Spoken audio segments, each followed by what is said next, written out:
अस्सलाम वालेकुम dear students.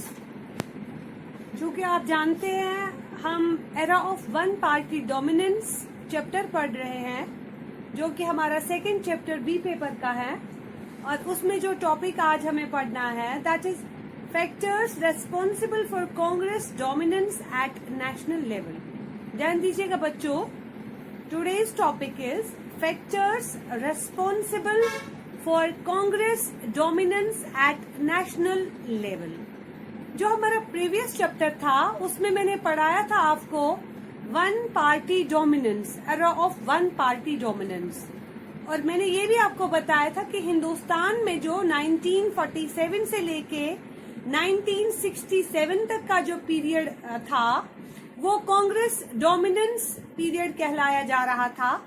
इसलिए because of the performance of last three general elections, as I told you, as I discussed elaborately, that during the first three elections Congress won 74-75% seats. That's why Congress was very dominant and that period was known as era of one party dominance.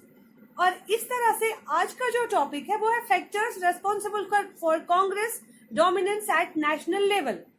क्योंकि जो era of one party dominance था national level पे, जो Congress party ने 74% 75% सीटें हासिल की पहले 3 चुनाव में, उसकी वजूहात क्या थी, क्या फैक्टर्स थे जो इस चीज के जिम्मेदार थे, ऐसे कौन कौन से पहलू थे, कौन कौन से फैक्टर्स थे जो इसकी कांग्रेस के इसकी डोमिनेंस के जिम्मेदार थे।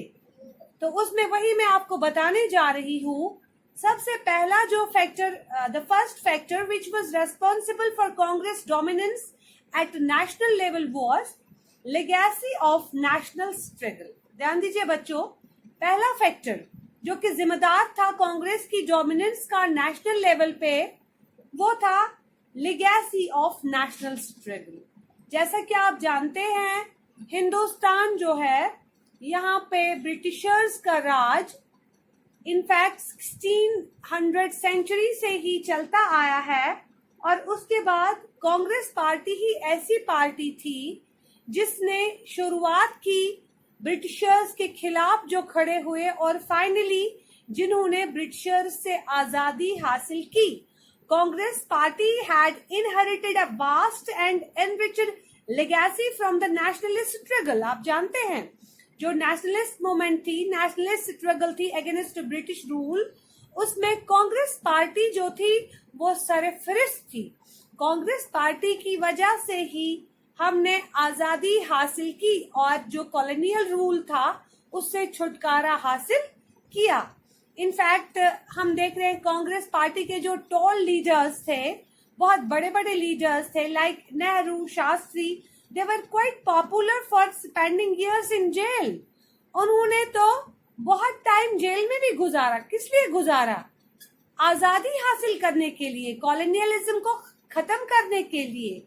और लोग देख रहे थे कि किस तरह महात्मा गांधी जो थे, किस तरह उन्होंने दांडी मार्च या सत्याग्रह मूवमेंट, नॉन कॉपरेशन मूवमेंट, ये सारी मूवमेंट्स किस तरह से उन्होंने शुरू की और किस तरह से फाइनली उन्होंने फतेह हासिल की अगेंस्ट कॉलोनियलिज्म।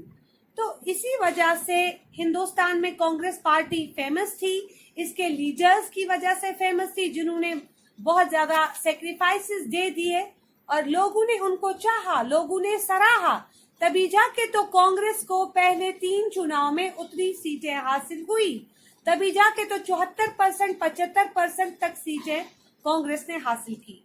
तो सबसे पहला जो फैक्टर रेस्पॉन्सिबल है that is legacy of national struggle. Is it clear? आगे बढ़ते हैं। Second one is grass root level organisation. Grass root level organisation, देखिए कांग्रेस पार्टी एक ऐसी पार्टी थी जो ग्रास रूट लेवल ऑर्गेनाइजेशन थी, यानी ये लोकल लेवल पे भी कांग्रेस पार्टी के वर्कर्स जो थे वो लोकल लेवल से लेके सेंटर तक फैले हुए थे और काम कर रहे थे। ये एक ऐसी पार्टी थी जो हर घर में, हर दिल में बसती थी, हर मोहल्ले में बसती थी, हर गांव में, हर गांव के नुक्कड़ में, हर शहर में कांग्रेस के मेंबर्स जो थे वो बड़ी स्ट्रगल कर रहे थे अपनी पार्टी के लिए और देश के लिए, देश की सेवा के लिए। तो ये एक ऐसी ऑर्गेनाइजेशन थी जो ग्रॉस रूट लेवल पे काम कर रही थी। इसका फेडरल स्ट्रक्चर, खासकर it's federal structure had the basis of internal democracy. और दूसरी इंपॉर्टेंट बात कि कांग्रेस पार्टी का जो फेडरल स्ट्रक्चर था, फेडरल स्ट्रक्चर मींस कि इसमें जितने भी टॉल लीडर्स थे, इसमें जितने भी मेंबर्स थे, हर किसी को बराबर हक दिया जा रहा था, बोलने का हक दिया जा रहा था, रिप्रेजेंटेशन दी जा रही थी, किसी भी सेक्शन को नेग्लेक्ट नहीं किया जा रहा था, किसी भी मेंबर को, किसी भी लीडर को, उसकी व्यूज को, उसकी ओपिनियंस को कंसिडर किया जा रहा था सीरियसली और सराहा जा रहा था। और नेचुरली जब फेडरल स्ट्रक्चर आ गया, इसका मतलब है यहाँ कोई एक लीडर नहीं कह रहा है कि सारे का सारा जिम्मेदार मैं हूँ, क्रेडिट मुझे जाएगा, तो मैंने फ्रीडम स्ट्रगल में बढ़ चढ़ के हिस्सा लिया, ऐसी कोई बात नहीं थी। बल्कि ये कह रहे थे कि हम सब ने मिलके क्या किया, काम किया और हम सबको मिलके आगे बढ़ना है। तो ये एक ऐसी पार्टी थी जिसका स्ट्रक्चर जो था वो फेडरल था और इंटरनल डेमोक्रेसी।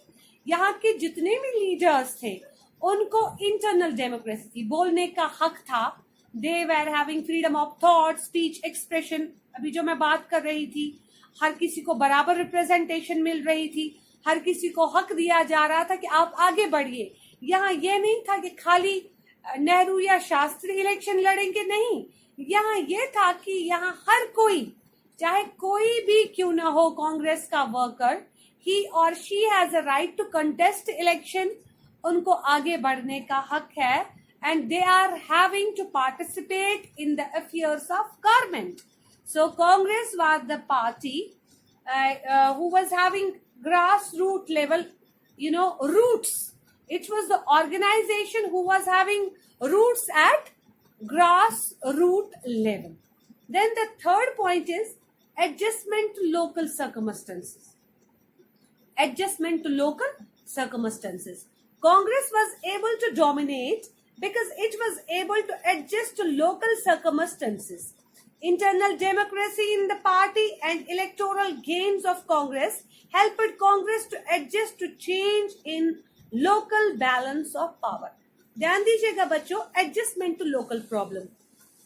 एक पॉलिटिकल पार्टी जो है वो तभी कामयाब होती है जब वो लोकल लेवल पे लोगों की प्रॉब्लम्स को समझती है और लोकल लेवल पे जाके लोगों से मिलती है, उनका दर्द सुनती है, उनका दर्द महसूस करती है, उनकी प्रॉब्लम्स को जानती है और उसके बाद कोशिश करती है कि उस दर्द को कम कर दिया जाए, उनकी प्रॉब्लम्स को कम कर दिया जाए।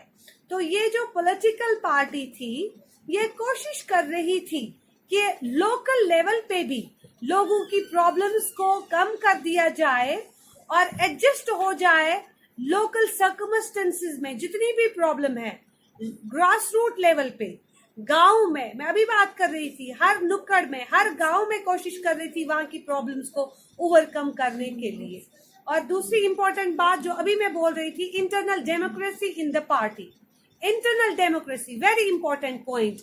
एक मुल्क तभी कामयाब होता है जब वहां इंटरनल डेमोक्रेसी होती है।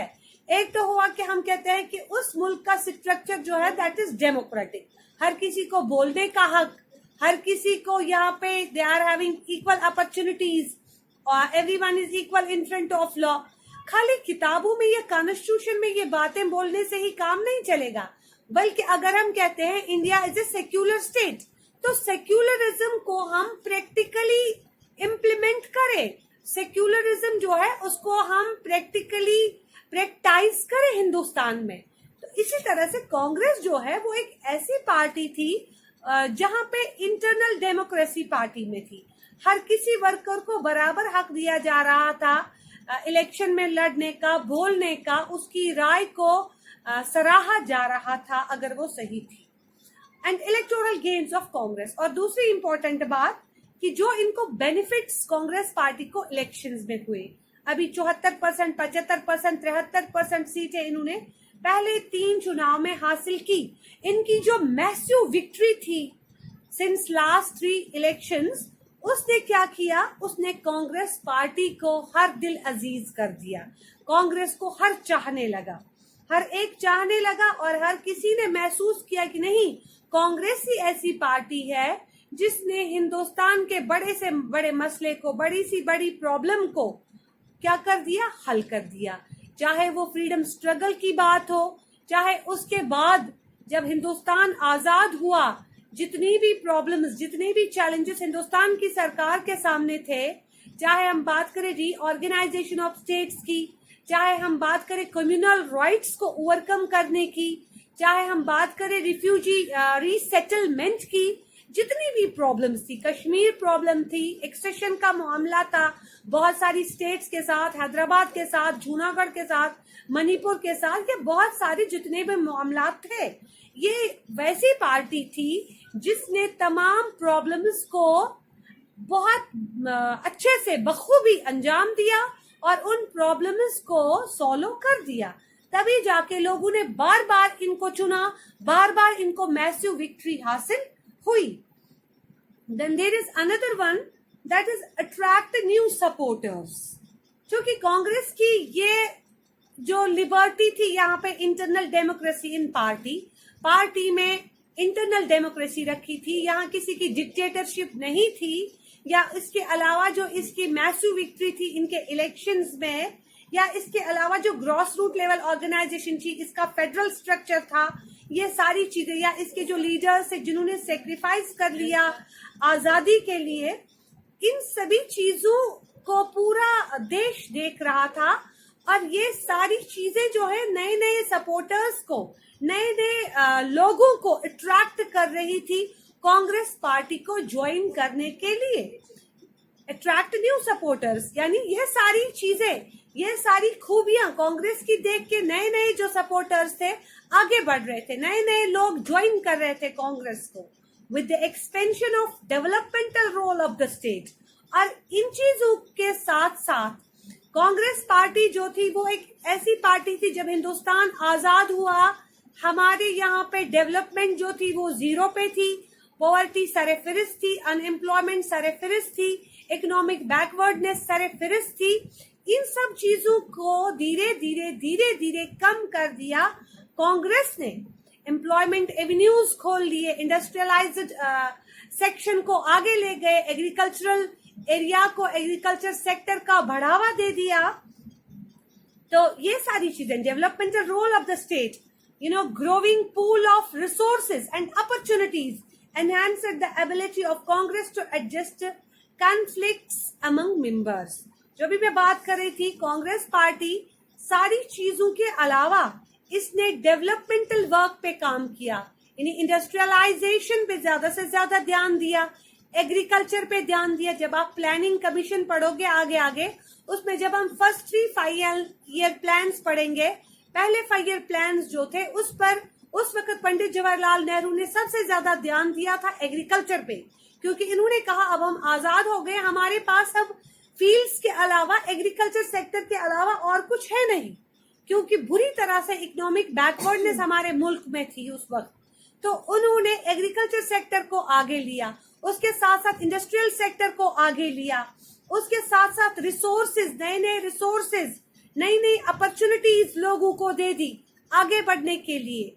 ये सारी चीजें जो है, इन सभी चीजों की वजह से कांग्रेस पार्टी जो है उसको डोमिनेंस मिली नेशनल लेवल पे। कांग्रेस पार्टी जो है वो बड़ी कामयाब रही इन सभी खूबियों की वजह से, इन सभी फैक्टर्स की वजह से, चाहे वो लेगेसी ऑफ नेशनल स्ट्रगल हो, ग्रास रूट लेवल ऑर्गेनाइजेशन हो, एडजस्टमेंट टू लोकल सर्कमस्टेंसेज हो, it's federal structure, internal democracy in party, तो उसके अलावा growing pool of resources and opportunities, ये सारी चीजें जो है, because of all these things, because of all these factors, all these factors, Congress party remained dominant at national level till 1967।